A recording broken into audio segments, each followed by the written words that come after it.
प्रिय विद्यार्थियों, आप सभी का मैं चंद्रेश अग्निहोत्री स्वागत करता हूं आज के अपने YouTube क्लास में, जिसमें आज का विषय आप सभी विद्यार्थी पढ़ने वाले हैं अलंकार। इससे पहले आपने व्याकरण के अंतर्गत रस, छंद, संधि और समास का अध्ययन किया।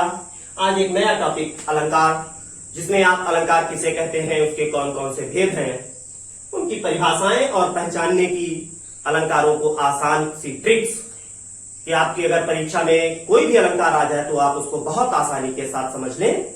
हम पूरा इस वीडियो के अंदर आपको बताने वाले हैं, इसलिए सभी से हमारी रिक्वेस्ट है कि वीडियो को पूरा देखें, जिससे कि आपको सभी अलंकार बहुत आसानी के साथ समझ में आ जाए। सर्वप्रथम हम बात करते हैं अलंकार किसे कहते हैं। तो अलंकार का अर्थ होता है आभूषण, अर्थात जिनसे काव्य की शोभा बढ़ती है वे अलंकार कहलाते हैं। अब काव्य में शोभा तो दो प्रकार से बढ़ती है, एक तो शब्दों के माध्यम से, तो शब्दालंकार हो जाएगा, और काव्य के अर्थ को पढ़कर के जहां पर चमत्कार उत्पन्न होता है तो वहां अर्थालंकार। तो अलंकार के दो भेद निकल करके आए, एक शब्दालंकार और अर्थालंकार। शब्दालंकार के अंतर्गत तीन भेद हैं, अनुप्रास, यमक और श्लेष। अर्थालंकार में जो आपको पढ़ने हैं, आपके जो सिलेबस के हिसाब से हमने पूरा वीडियो बनाया है, उपमा, रूपक, उत्प्रेक्षा, संदेह और भ्रांतिमान अलंकार। 9th के विद्यार्थियों को अनुप्रास, यमक और श्लेष अलंकार का अध्ययन करना है। हाई स्कूल के विद्यार्थियों को उपमा, रूपक और उत्प्रेक्षा का अध्ययन करना है।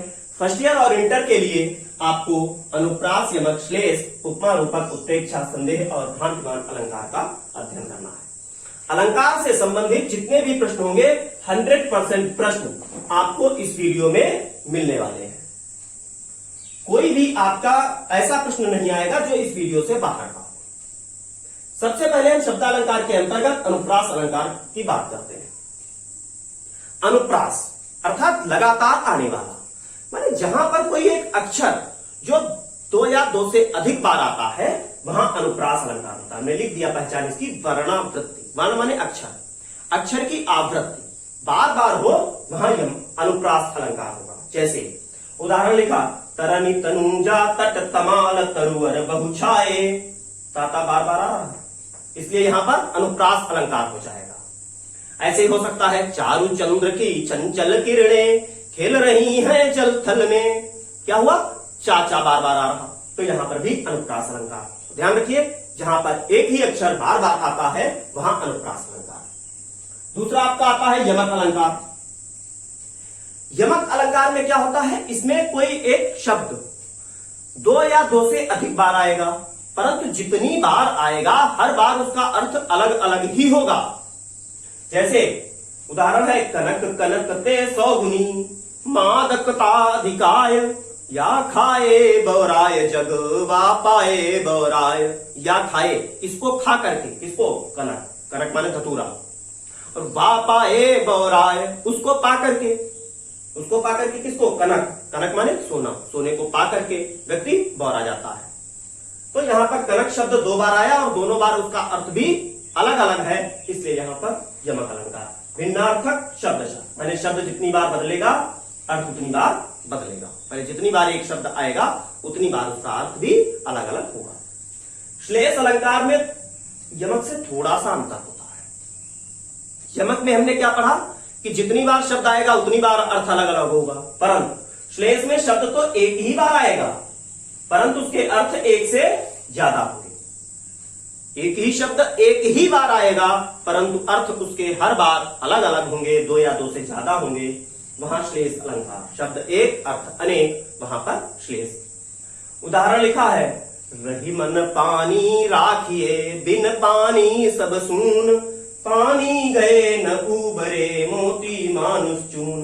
पानी के बिना ये तीनों बेकार है। कौन, मोती, मनुष्य और चूना।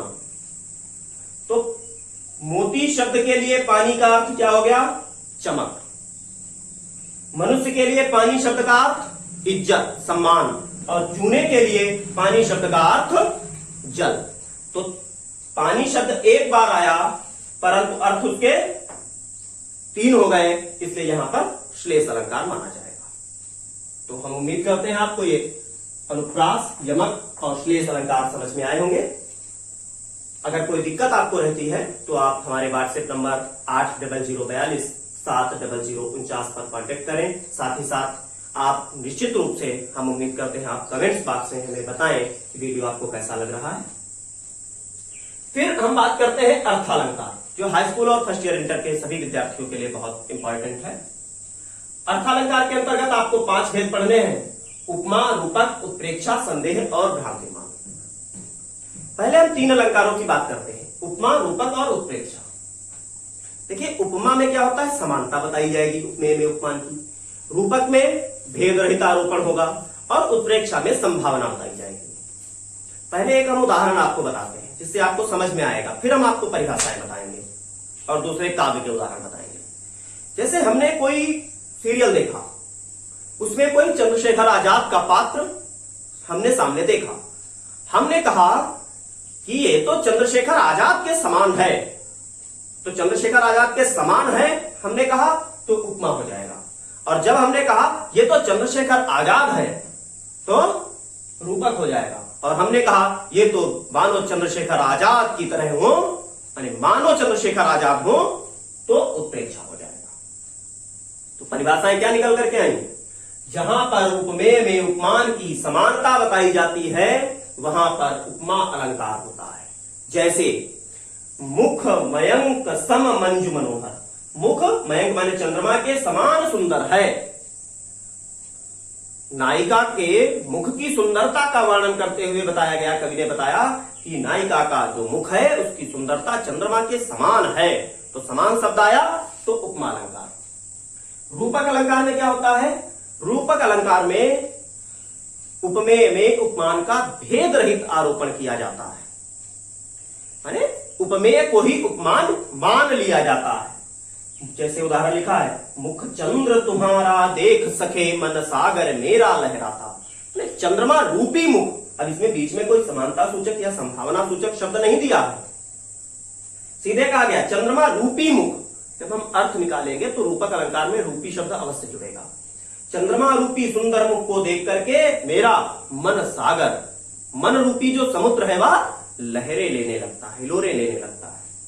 तो मुख, चंद्रमा रूपी मुख आ गया तो रूपक अलंकार है। उत्प्रेक्षा अलंकार में क्या होता है?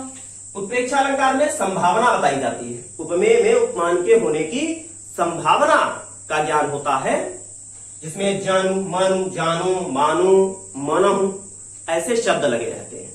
जैसे उदाहरण आपने सुना होगा, सोहत ओढ़े पीतपट श्याम सलोने गात, मनहु नीलमणि शैल पर आतप परो प्रभात। मनहु नीलमणि शैल पर माने मानो नीलमणि पर्वत के ऊपर प्रातःकालीन सूर्य की किरणें पड़ रही हो, ऐसे भगवान श्री कृष्ण सुंदर लग रहे हैं। जब श्री कृष्ण ने पीले वस्त्र पहने हैं तो श्री कृष्ण सांवले रंग के हैं, नीलमणि पर्वत भी श्याम वर्ण का है, तो पीले वस्त्रों की परछाई और सूर्य की परछाई की संभावना बताई गई, सूर्य की किरणों की संभावना बताई गई कि मानो नीलमणि पर्वत के पर प्रातःकालीन सूर्य की किरणें पड़ रही हो। मानो शब्द आ गया तो संभावना हो गई उत्प्रेक्षा अलंकार। जहां पर जन, मन, जानो, मानो, मनम ऐसे शब्द लगे हो, आप निसंदेह उत्प्रेक्षा अलंकार लिख दीजिए। फिर इसके बाद आपका 7वां अलंकार है संदेह अलंकार। संदेह अलंकार और भ्रांतिमान में थोड़ा सा अंतर है। संदेह में अंत तक हमको वास्तविकता का ज्ञान नहीं होता, संदेह बना रहता है, लेकिन भ्रांतिमान में अंत में हमारा जो संदेह है, भ्रम है, वह टूट जाता है। तो जहां पर उपमेय में उपमान की समानता के कारण हमको अंत तक वास्तविकता का ज्ञान न हो पाए, वहां पर संदेह अलंकार होता है। जैसे नारी बीच सारी है कि सारी बीच नारी है, नारी ही की सारी है कि सारी ही की नारी है। अब कवि ने बताया एक दुबली पतली स्त्री है, उसने साड़ी पहन रखी, अब उसको ये समझ नहीं आ रहा कि नारी बीच साड़ी है, माने जो स्त्री है वो साड़ी के बीच में है या साड़ी बीच नारी है, कि जो साड़ी है वो स्त्री के बीच में है। तो यहां पर क्या हुआ, अंत तक उसको वास्तविकता का ज्ञान ही नहीं हुआ, समझ ही नहीं पा रहा नारी ही की सारी है कि सारी ही की नारी है। इसलिए यहां पर संदेह अलंकार है। परंतु जो अंतिम भ्रांतिमान अलंकार है, उपमेय में उपमान की समानता उसमें भी होती है, परंतु अंत में किसी कारण से वास्तविकता का ज्ञान हो जाता है। जैसे बिल बिचारी प्रविशन लगो नाग शुंड में ब्याल, अब ताही कारी ऊंख भ्रम लियो उठाय उत्ताल। एक ब्याल माने सांप, वो हाथी की सूंड में बिल समझ करके प्रविशन लगो घुसने लगा, और उस हाथी ने भी क्या किया, ताहू कारी ऊंख भ्रम, उस काले सांप को क्या समझा, कारी ऊंख, काली ऊंख अर्थात गन्ना समझ करके और उसे उठा लिया। परंतु आप समझ लीजिए, जब उठाया होगा तो क्या हुआ, उसे ज्ञान हो गया ना कि ये तो सांप है, गन्ना नहीं है, इसलिए यहां पर भ्रांतिमान अलंकार हो गया। एक और हम आपको उदाहरण बता रहे हैं। जैसे हमने देखा कि कोई रस्सी रात के अंधेरे में हमको सांप नजर आ रही है, अब हम उसको देख रहे हैं, हमारी समझ में नहीं आ रहा कि यह सांप है या रस्सी है, सांप है या रस्सी है, तो वो समझ में नहीं आ रहा है सांप है या रस्सी है, तो संदेह अलंकार है। परंतु हमने लाठी मार दी उस पर, तो हमको वास्तविक ज्ञान हो गया कि यह रस्सी थी या सांप था, तो क्या हो जाएगा, तो भ्रांतिमान अलंकार हो जाएगा। ये एक छोटा सा अंतर संदेह और भ्रांतिमान अलंकार में था। आप सभी विद्यार्थियों ने अलंकार के भेद और उन्हें उदाहरण, साथ ही साथ उन अलंकारों को हम कैसे पहचान सकते हैं, एक बहुत आसान सी ट्रिक्स के माध्यम से हमने बताने का प्रयास किया। उम्मीद करते हैं कि आप सभी विद्यार्थियों को वीडियो बहुत अच्छा लगा ही होगा। तो आप सभी विद्यार्थी वीडियो को लाइक करें, साथ ही साथ अपने फ्रेंड्स और व्हाट्सएप ग्रुप, फेसबुक ग्रुप पर भी शेयर करें, और अगर पहली बार चैनल से जुड़े हो तो चैनल को सब्सक्राइब भी करें आगे, जिससे कि आने वाले जो भी हमारे वीडियो हैं आपके क्लास से रिलेटेड, वो आपको तुरंत मिल जाए। एक बार हम आपको और ट्रिक्स बता देते हैं। अनुप्रास जहां पर एक ही अक्षर बार बार आता है, यमक जहां पर एक शब्द जितनी बार बदल आएगा उतनी बार उसका अर्थ भी अलग अलग होगा, भिन्न भिन्न होगा। श्लेष अलंकार में शब्द एक ही बार आएगा परंतु अर्थ एक से ज्यादा होंगे। उपमा अलंकार में उपमेय में उपमान की समानता होगी, समानता सूचक शब्द दिया होगा। रूपक अलंकार में कोई समानता नहीं होती, उसी को उपमेय को ही उपमान मान लिया जाता है। उत्प्रेक्षा में संभावना होती है, जनु मनु जानो मानो मनन ऐसे शब्द लगे होते हैं। संदेह अलंकार में अंत तक वास्तविकता का ज्ञान ही नहीं हो पाता है, और भ्रांतिमान में अंत में हमारा भ्रम टूट जाता है और हमें वास्तविकता का ज्ञान हो जाता है। वीडियो देखने के लिए आप सभी विद्यार्थियों को बहुत बहुत धन्यवाद। जय हिंद।